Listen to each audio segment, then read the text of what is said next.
اب یہاں سے جو میں فکرے پڑھنے لگا ہوں اس میں میری توجہ قطعاً آپ کی طرف نہیں ہوگی.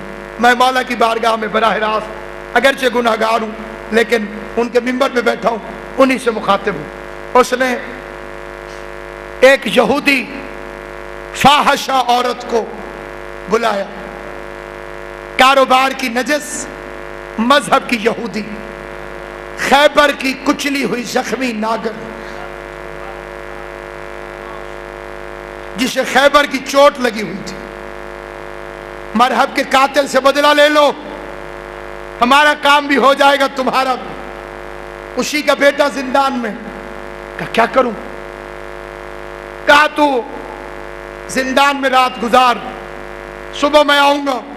تو نے کچھ نہیں کرنا, صرف رونا ہے, اور تمہارے آنسوؤں کو الفاظ ہم خود بخود پہنا لیں گے, تمہارے آنسوؤں کو ہم خود بولی سکھا دیں گے.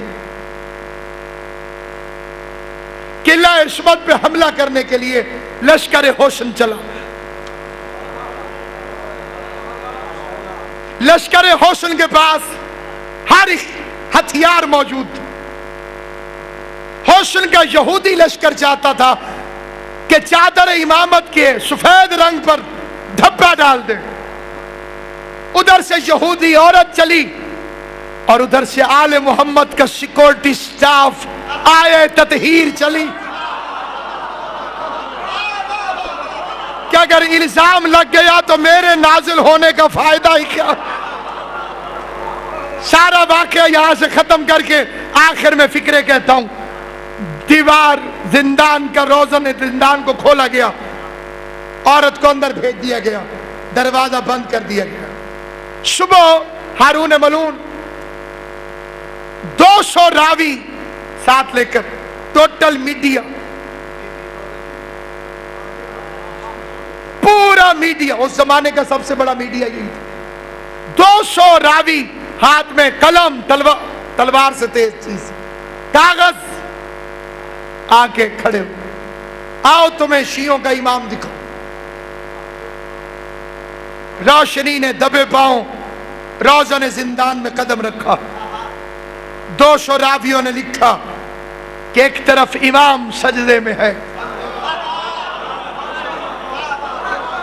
سلامت و آباد و شاہ, دوسری طرف کل کی یہودی کلمہ پڑھ کے سجدے کی حالت میں. میں اللہ کی ساری کائنات قربان کروں منزل امامت پر. اے میرے امام تیری کردار پہ کائنات قربان. عصمت پہ حملہ یوسف کے بھی ہوا تھا. یوسف نبی تھا, پیغمبر تھا, لیکن خالی خود بچا, زلیخا کو نہ بچا سکا.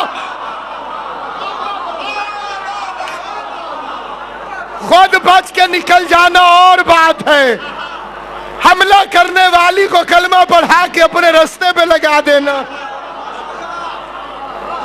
یہ کردار امامت ہے. اب دکھانا تو چاہتا تھا کچھ اور دیکھا کچھ اور. اب ایک فکرہ لطیف سا اشارہ کرنا چاہتا. عورت کے بالوں میں سجدے میں ہاتھ ڈال کے جھنجھوڑا اور اٹھا کے کہنے لگا تجھے اس لیے بھیجا تھا کہ تو نمازیں پڑھے. راویوں نے بادشاہ کا مذہب نوٹ کر لیا.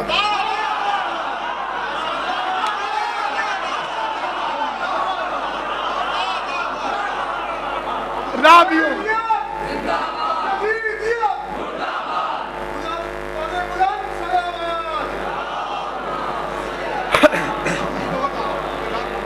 کہ وہ ایک یہودی عورت کے کلمہ پڑھنے پر راضی نہیں ہے, اس لیے بھیجا تھا.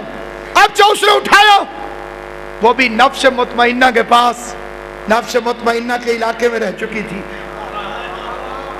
اس کے لبوں سے ایک مرتبہ جلال کے لہجے میں نکلا سن. اس سن نے وہی تاثر قائم کیا جیسے لب اعجاز سے کون نکلا. بادشاہت کانپ رہی ہے ایک عورت کے سامنے, اور عورت نے جو فکرہ کہا تو رہتی دنیا تک تاریخ اسے یاد رکھے گی. کہنے لگی اے فاحشہ ماں کے بیٹے, تو اسے اپنے جیسا سمجھتا.